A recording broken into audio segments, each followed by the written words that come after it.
I'm Cliff Eidelman, and I have come to Glasgow this week to record my Symphony No. 2 and The Tempest with the Royal Scottish National Orchestra.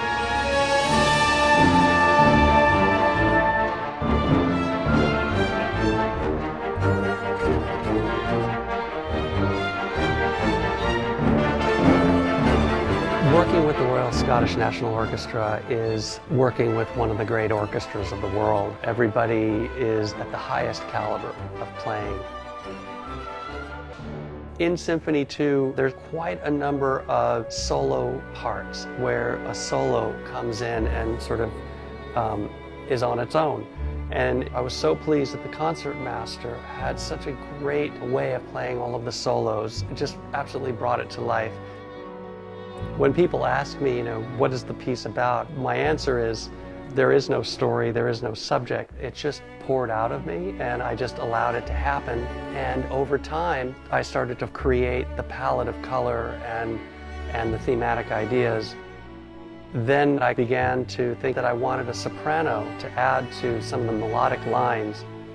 Hopefully, when the symphony gets played live at some point, an audience person might think, the singer is just there to do a few textural parts. And then the second movement comes, and all of a sudden it has an important role to play. And then they find out very well why the singer is there, because in the third movement, it's pretty much almost like a symphonic song where the singer takes center stage. Honestly, I didn't really know what I wanted the singer to say until just recently.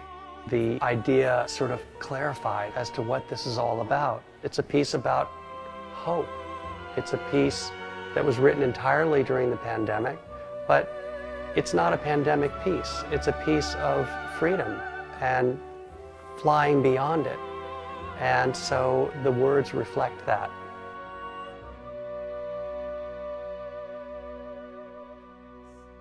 Michael McHale is a concert pianist. I first met Michael when I did my Symphony for Orchestra and 2 pianos. I almost felt guilty bringing a concert pianist to basically blend in with the orchestra. But I connect so much with the way that he expresses every line that I just felt like I had to have him. Luckily, his schedule worked out, and it was just an absolute pleasure to have him. It's really a symphony in the traditional sense that it's an entire orchestral piece where everybody in every section of the orchestra really has some pretty tough roles to play.